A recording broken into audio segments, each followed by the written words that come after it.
Si vous suivez la politique européenne, vous remarquerez que chaque élection dans presque tous les pays porte principalement sur l'immigration. L'Europe fera face à une forte migration. La migration redevient un enjeu politique majeur. C'est la question la plus importante pour l'Europe. Parfois, des débats électoraux entiers s'y consacrent en ignorant le reste. Nous avons donc vu une forte montée des partis populistes de droite remportant des élections partout, toujours sur la même position. Nous stopperons l'immigration si nous voulons cartographier ces vagues. Je résumerai cela ainsi. En Italie, nous avons vu l'élection de Giorgia Meloni et de son parti, les Frères d'Italie, arriver au pouvoir.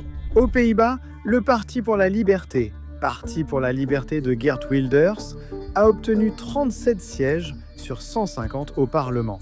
C'est plus du double du score du parti aux dernières élections. C'est désormais le plus grand parti des Pays-Bas. En Suède, les démocrates de Suède ont fini deuxième à l'élection, mais le pays est gouverné par une coalition de centre-droit en Autriche. L'actuel Parti de la Liberté a été fondé par d'anciens fonctionnaires nazis et des officiers SS en 1949, lorsque les anciens nazis ont retrouvé leur droit de vote. Il était connu sous le nom de Fédération de l'indépendance à l'époque, représentant les intérêts des anciens membres du parti nazi. Il bénéficie actuellement d'un taux de soutien nettement supérieur à tout autre parti et devrait remporter le contrôle du gouvernement. Lors des dernières élections en Finlande, nous avons vu le parti d'extrême droite des Finlandais arriver en deuxième position lors de ces élections. C'est la même histoire dans la plupart des pays de l'Union européenne, même sans être au pouvoir. Vox a vite progressé en Espagne. Au Portugal, le parti d'extrême droite, Chega, a quadruplé sa représentation parlementaire, passant de 12 à 50 sièges. Et en France, même si Emmanuel Macron a réussi à tenir tête à Marine Le Pen et à son parti national lors de l'élection présidentielle de 2022, il est presque certain que ce ne sera pas le cas lors de la prochaine. C'est pareil en Allemagne, où l'Alternative für Deutschland, parti d'extrême droite, atteint 20% dans les sondages nationaux, juste derrière la CDU, Union chrétienne sociale, à 30%. Ce qui signifie que l'Allemagne va très probablement basculer à droite, c'est certain, lors des prochaines élections. Même le Danemark, sous le centre-gauche, adopte une politique migratoire très à droite. Le Brexit visait surtout à reprendre le contrôle de l'immigration à l'Union européenne, comme l'a montré la montée du parti pour l'indépendance du Royaume-Uni liée à l'immigration. Vraiment, je pourrais continuer à parler de cela pour chaque pays de l'Union européenne, mais tu sais quoi, le plus fou dans tout ça? Nombre de ces partis, tels que l'Alternative für Deutschland ou le Parti pour la Liberté, ont longtemps été vus comme des organisations d'extrême droite marginales. Personne ne voulait s'associer à eux et ils obtenaient rarement des sièges au Parlement. Mais tout cela a changé, surtout à cause de l'immigration de masse, de la crise des réfugiés, de la pression sur les services publics et du manque de logement. Si nous voulons identifier le moment où ce problème est vraiment devenu grave, je dirais que c'est à partir du début du printemps arabe, un soulèvement politique collectif dans le monde arabe, incluant plusieurs nations de la région Moyen-Orient et Afrique du Nord, c'est-à-dire l'Afrique du Nord et le Moyen-Orient. Au début des années 2010, des manifestations et rébellions antigouvernementales ont touché le Maghreb, notamment la corruption, la pauvreté, la violence séparatiste et les violations des droits de l'homme par les autorités et monarques autoritaires. De nombreux facteurs ont contribué à ce mouvement régional pour la démocratie, les droits civiques et des réformes sociétales. La réaction des factions pro-gouvernementales et militaires a été violente, entraînant plusieurs conflits très médiatisés. De la même manière que la pauvreté mène à la violence, l'oppression mène à la radicalisation. Des guerres civiles ont éclaté au Yémen, en Libye, en Syrie, en Irak, ainsi que de nombreuses insurrections, notamment en Égypte, et la montée de groupes terroristes en Irak. Près de 10 ans après l'invasion américaine, l'extrémisme et la violence s'étaient aggravés à cause de l'intervention étrangère. L'instabilité en Irak a rendu ces groupes plus attractifs. Pour beaucoup, dont la vie a été détruite par les attaques américaines, cela a poussé les États-Unis et leurs alliés à intervenir à nouveau, cette fois pour leur éradication. Ces interventions ont renforcé la violence régionale pendant le printemps arabe. Les vides de pouvoir ont poussé les puissances étrangères à vouloir influencer le nouveau paysage politique d'Afrique du Nord et du Moyen-Orient. Lors de la guerre civile syrienne de 2015, la Russie et les États-Unis étaient impliqués. Les États du Golfe et l'OTAN ont soutenu les rebelles antigouvernementaux pour renverser la dictature d'Assad. Pendant ce temps, la Russie et l'Iran ont aidé les forces pro-Assad à contrer les efforts de l'Occident. Ces influences étrangères ont provoqué un conflit par procuration dévastant le Levant, scénario similaire à la Libye avec Kadhafi. Aux États-Unis, le soutien affiché à la démocratie en Syrie et en Libye contredisait leurs actes. En Syrie seulement, environ 6 millions de personnes ont été forcées de fuir leur pays à cause de la guerre. On dit que près de 3 millions de personnes ont quitté leur foyer à travers la région Moyen-Orient et Afrique du Nord, rien qu'en 2011. Pendant cette période, l'Union européenne a annoncé qu'il y avait une augmentation en pourcentage des demandes d'asile de la part de ressortissants tunisiens et une augmentation de 76% de la part de ressortissants libyens. Tout cela n'est que la surface du problème moderne de l'immigration en Europe, qui va en réalité bien plus loin. Je veux dire, pourquoi la région Moyen-Orient et Afrique du Nord était-elle dans cet état, ce qui a permis qu'elle explose ainsi? Nous devons examiner les causes profondes qui continuent de se produire sans qu'on voie la fin. Si l'Europe souhaite réduire l'immigration, elle doit admettre que même d'excellentes politiques frontalières finiront par échouer. Si vous ne traitez pas les problèmes fondamentaux, qui continuent d'attirer de plus en plus de personnes chaque année de façon exponentielle, alors quel est exactement le problème? Je précise qu'il ne s'agit ni d'une théorie du complot, ni d'un plan maléfique contre l'Europe, mais d'une combinaison de nombreux problèmes. Pour comprendre ces causes profondes et pourquoi il est presque impossible de les résoudre complètement, nous devons d'abord les analyser individuellement, puis discuter de la façon dont elles sont toutes liées. Il est d'abord essentiel de comprendre la motivation des phénomènes migratoires. Manifestations? Bagarres de rue? Attaques incendiaires? Que signifie cela pour les milliers de réfugiés piégés dans un purgatoire personnel? En termes simples, il s'agit de créer une vie meilleure pour soi-même et sa famille, parce que votre pays traverse une crise de pauvreté ou une forme de guerre civile, parfois les deux. Parce que, si on y réfléchit bien, pourquoi quelqu'un voudrait-il immigrer, par exemple, de Syrie vers l'Allemagne s'il n'y était pas obligé? Je veux dire, c'est un long voyage dangereux, loin de chez soi. Ils devront apprendre une langue complètement nouvelle, différente de la leur, ils devront très probablement laisser toute leur famille derrière eux, aller dans un endroit avec une culture et une religion totalement nouvelles. Ils sont parfois méprisés car considérés comme pas de vrais Allemands. Si Damas était aussi bien que Berlin, rien ne justifierait leur départ. Mais cela pose la question. Pourquoi Damas n'est-elle pas au niveau de Berlin, Paris, Londres ou même Athènes, qui a récemment vu une forte poussée de l'extrême droite? Une grande partie de l'immigration récente vient du printemps arabe, des années 2010. Pour tout comprendre, il faut remonter plus loin, en commençant par le colonialisme. C'est peut-être quelque chose dont beaucoup de gens sont fatigués d'entendre parler sans cesse, mais c'est un facteur très réel qui a eu des conséquences durables. L'Afrique a été largement colonisée par le Royaume-Uni, la France, l'Allemagne, la Belgique et le Portugal. Des dizaines de millions d'Africains en sont morts, directement ou indirectement. Des ressources valant des milliers de milliards de dollars ont été volées, des milliards d'heures de travail exploitées, empêchant tout développement ou acquisition de richesses. Ils n'ont évidemment pas pu s'industrialiser. Comment l'auraient-ils pu? Le commerce entre Africains était interdit, les forçant à exporter toutes les cultures nodorantes et minéraux, les rendant dépendants des importations européennes et transformant leurs économies en monoculture. Pendant des siècles, l'Afrique a simplement été pillée, et avant cela, il y a eu des colonisations arabes similaires, donc ils n'ont jamais vraiment eu la chance de tracer leur propre chemin. Le Moyen-Orient a aussi été colonisé. Pour comprendre l'immigration et la crise des réfugiés en Europe, il faut analyser les deux régions et leurs problèmes insolubles. Ils ont connu des situations similaires à l'Afrique, mais le découpage des pays a entraîné d'innombrables conséquences. Comme la situation entre la Palestine et Israël, ou les accords Sykes-Picot entre le Royaume-Uni et la France après la Première Guerre mondiale. Dans Comment découper l'Empire ottoman, où l'on a vu la création de l'État d'Irak, ce qui a eu des conséquences durables pour les populations kurdes à travers la Mésopotamie, qui se sont retrouvées sans patrie légitime, provoquant des tensions ethniques qui persistent encore aujourd'hui. Le groupe militant dont le nom commence par une lettre célèbre a affirmé que l'un des buts de son insurrection était d'annuler les effets de cet accord. Par exemple, la création parfois violente de protectorats est considérée comme faisant partie d'une stratégie plus large, visant à maintenir la tension au Moyen-Orient. Le rôle des puissances coloniales occidentales était donc nécessaire. Il est difficile de mesurer l'ampleur de ce phénomène, car ces chiffres, bien que grands, restent abstraits. Il s'agit d'un arrêt, voire d'un recul du développement sur des siècles. La colonisation s'est terminée il y a environ 50 ans, la plupart des pays ayant obtenu leur indépendance dans les années 70.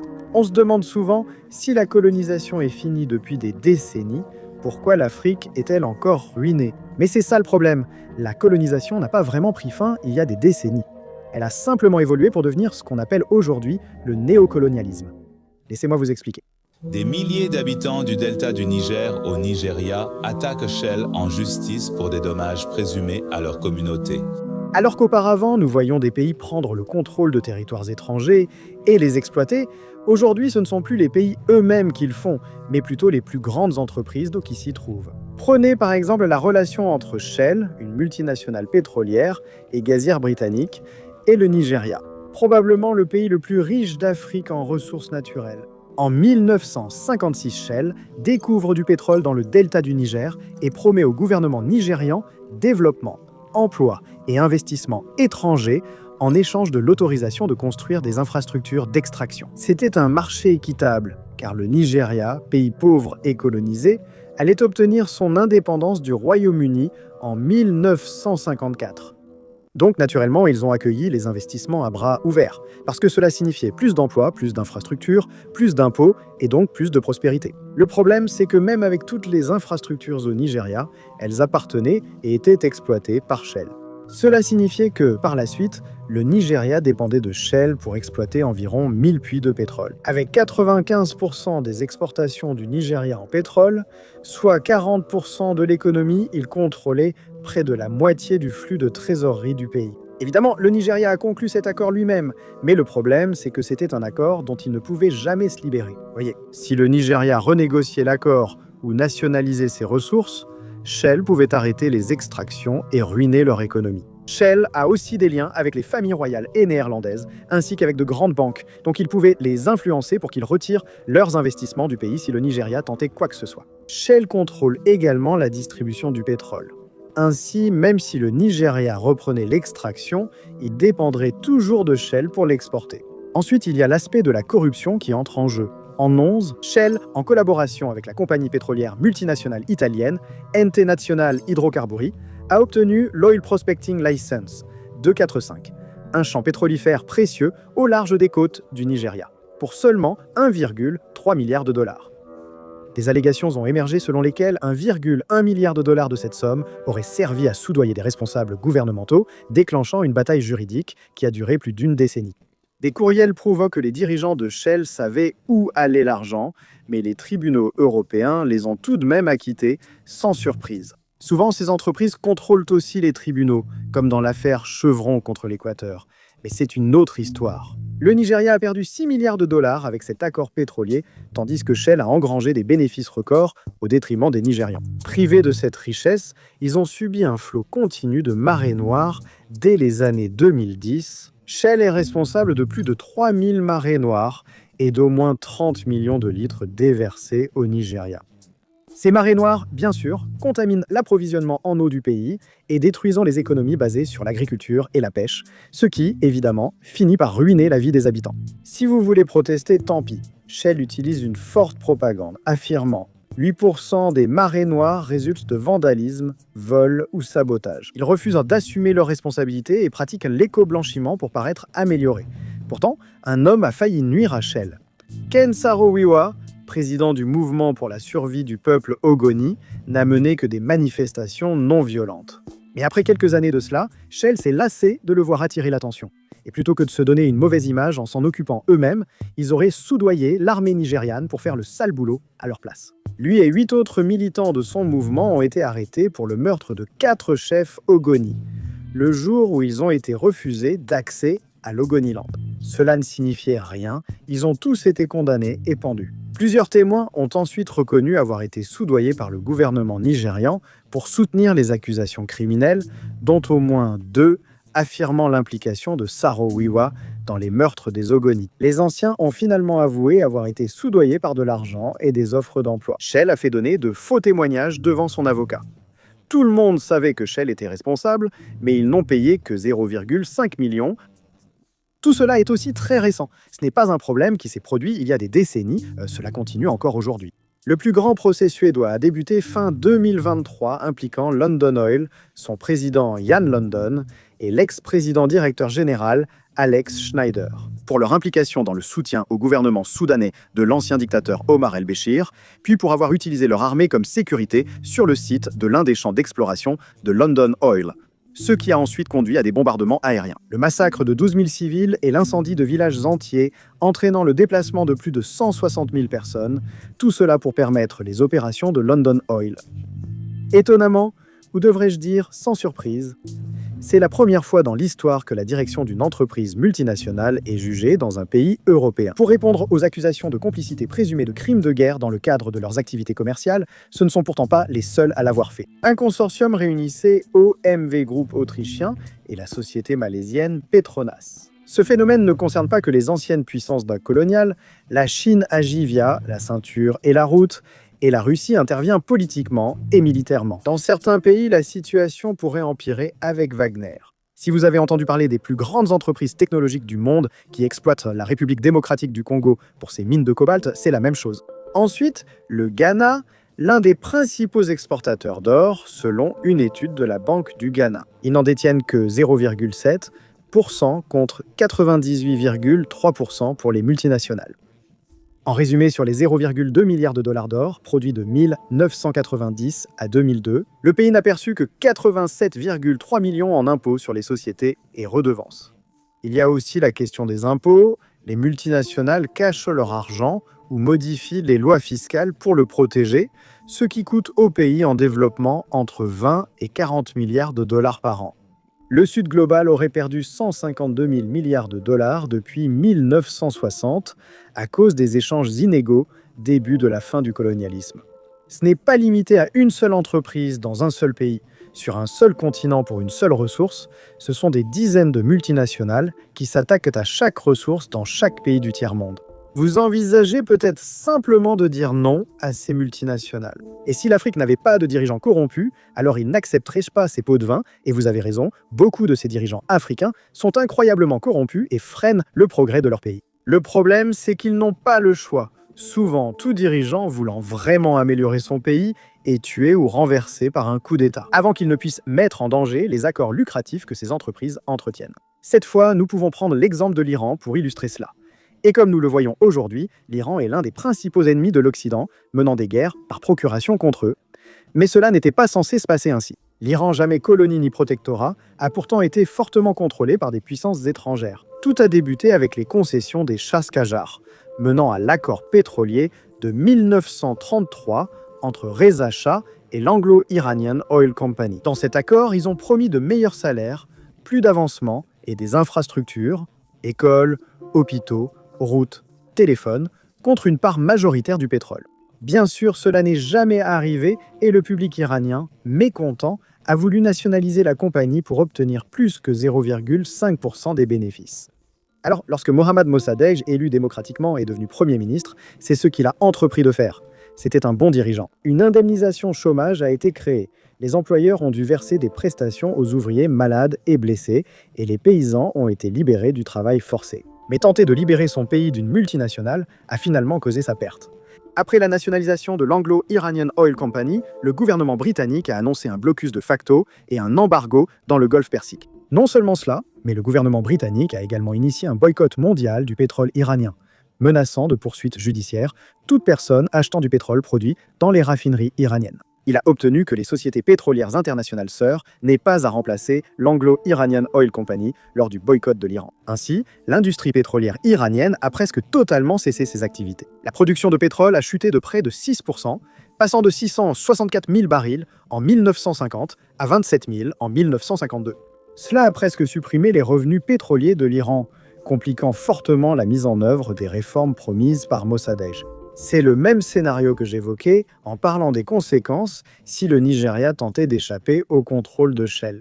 Les Iraniens s'appauvrissaient et se mécontentaient, facilitant le coup d'État britannique et américain. De 1953, un an après, le pétrole iranien repartait à l'export. Et non, ce n'était pas à eux que cela appartenait, mais plutôt à un consortium de l'Anglo-Iranian Oil Company qui avait désormais changé de nom pour devenir British Petroleum. Des groupes américains et européens ont accepté de partager les bénéfices à 50-50 avec l'Iran. Mais pas d'ouvrir ses livres, ni de permettre aux Iraniens de siéger à son conseil d'administration. Ce qui leur permettait de détourner et de dissimuler les bénéfices facilement, contrôlant ainsi effectivement la part de l'Iran dans les profits.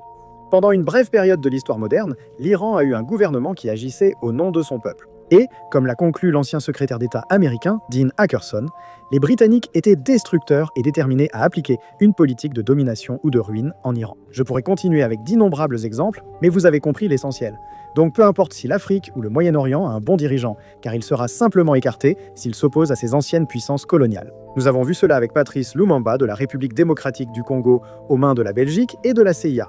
Kwame Nkrumah du Ghana aux mains de la CIA. Un homme élu africain du millénaire, mais selon des documents des services de renseignement américains, il sapait plus les intérêts américains que tout autre africain. On ne peut pas aider l'Afrique et les États-Unis simultanément. Amilcar Cabral de Guinée-Bissau a aussi été assassiné probablement avec l'aide d'agents portugais. Parmi les exemples les plus célèbres figure Thomas Sankara du Burkina Faso. L'implication d'agents français dans son cas reste mystérieuse, mais en 3 ans de règne, certains faits sont connus. Bien que le Burkina Faso soit pratiquement un pays isolé avec des ressources naturelles limitées et très peu de terres agricoles, le pays est devenu pratiquement autosuffisant. Et même en produisant 2 fois la quantité de ressources et de nourriture nécessaires à sa survie, avec presque aucune corruption néfaste, il a également rejeté les prêts et les capitaux d'organisations tels que le Fonds monétaire international et la Banque mondiale. Mais il a finalement été tué lors d'un coup d'État. Et l'homme qui a pris le pouvoir, Blaise Compaoré, avait des convictions pro-françaises. Il a aussitôt annulé les nationalisations, abrogé la plupart des politiques de Sankara et réintégré le Fonds monétaire international et la Banque mondiale. À vous d'en tirer vos conclusions. Cela ne veut pas dire que toutes les entreprises ou tous les gouvernements européens font cela, c'est plutôt une question d'Occident contre le reste du monde. Mais les entreprises multinationales européennes font cela très souvent. L'Europe étant le continent stable le plus proche, il est logique qu'ils s'y réfugient. Je veux montrer que le colonialisme existe toujours, mais a évolué. À ce stade, vous vous demandez peut-être, et les milliards d'aides à l'Afrique? Eh bien, cette aide ne sert à rien. En 2012, la dernière année pour laquelle on dispose de données, les pays en développement ont reçu un total de 1,3 trillion de dollars en incluant toute l'aide, les investissements et les revenus provenant de l'étranger. Cette année-là, 3,3 trillions de dollars sont sortis. Je n'ai pas de données après 2012, mais la situation doit être similaire ou pire. L'inégalité mondiale ayant augmenté, on peut même dire que l'aide nuit à l'Afrique. Je vais vous expliquer. Vous êtes agriculteur en Afrique, vous nourrissez votre famille, puis tentez de vendre l'excédent. Mais c'est impossible car l'aide humanitaire distribue gratuitement de la nourriture. Cela détruit involontairement les entreprises locales, donc il n'y a pas vraiment d'économie dont on puisse parler. Ne vous méprenez pas, toute l'aide n'est pas mauvaise, mais malheureusement, une grande partie l'est aujourd'hui. Malheureusement, il y a encore beaucoup d'autres raisons pour lesquelles l'Europe doit faire face à cette crise migratoire. Voyons maintenant comment la situation va empirer, avec des réfugiés 10, 20 ou 100 fois plus nombreux au fil des années. Un autre problème avec ces multinationales est leur négligence, comme Shell au Nigeria. Ces entreprises aggravent les émissions de CO2 et le changement climatique, rendant de nombreux pays inhabitables. Quand cela arrive, les citoyens fuient, devenant des réfugiés climatiques. Selon le rapport du groupe d'experts intergouvernemental sur l'évolution du climat des Nations Unies publié en 2022, 143 millions de personnes risquent d'être déracinées d'ici 30 ans à cause de catastrophes climatiques comme la montée des eaux ou la sécheresse. Alors que la plupart des réfugiés climatiques se déplacent simplement vers une autre région de leur pays, inévitablement, avec le temps, cela ne suffira plus. La plupart de leurs voisins connaissant les mêmes problèmes, le Nord global deviendra la principale destination. Jusqu'ici, nous n'avons abordé que l'exploitation étrangère de la crise des réfugiés. L'intérieur de chaque pays européen est un autre aspect. En fait, peu importe vos convictions ou votre vote, la réalité ne changera pas. L'Europe, comme tout l'Occident, a besoin de nombreux travailleurs étrangers pour des emplois mal payés que les locaux refusent. Au Royaume-Uni, l'immigration a augmenté sous les conservateurs après le Brexit. En Italie, Maloney reste ferme sur l'immigration. Elle a porté les quotas de visas de travail pour les non-européens à 152 000 entre 2023 et 2025, une augmentation de près de 150% par rapport aux 3 années précédentes. En 2023, les 136 000 délivrés étaient le chiffre le plus élevé depuis 2008 en Allemagne. Peu importe ce que dit l'Agence française de développement, ils ont besoin de 100 000 travailleurs par an pour compenser le vieillissement de leur main-d'œuvre. Cela est lié à la crise de la fertilité en Europe, où presque tous les pays voient leur natalité baisser. Mais comme il n'y a pas de fin en vue pour cela, ces pénuries de main-d'œuvre ne feront que devenir de plus en plus réelles. L'autre aspect de cela, c'est la réalité que pour beaucoup d'entreprises riches en Europe, et encore une fois, je fais vraiment référence à l'Occident dans son ensemble. Ils souhaitent beaucoup d'immigration pour payer des salaires très bas et exploiter les travailleurs, augmentant ainsi leurs profits. Pourquoi se soucieraient-ils alors du changement démographique ? plus d'immigration leur offre plus de personnes à exploiter quand ils ont épuisé les autres. C'est malheureusement la mentalité de beaucoup. Mais autant qu'on puisse blâmer les pays étrangers et les entreprises pour ce problème, il y a aussi l'indéniable réalité de la géographie qui entre en jeu ici, en particulier dans le Sahel. Si l'on regarde le Sahel et le Sahara de façon plus générale, le climat désertique signifie un manque constant de précipitations et des sécheresses. Le Niger, plus grand pays d'Afrique de l'Ouest, est aussi l'un des plus pauvres du monde, car 80% de son territoire est dans le Sahara. La majorité vit de l'autosuffisance et de l'agriculture, rendant la malnutrition chronique et les pénuries alimentaires graves. Seulement 6% du pays ont accès à l'eau potable. L'insécurité alimentaire et hydrique, ainsi qu'une faible croissance économique due aux catastrophes climatiques, accroissent la pauvreté. Cela touche une grande partie du sud global, où les populations vivent dans des climats bien plus chauds, comme en Inde ou au Qatar.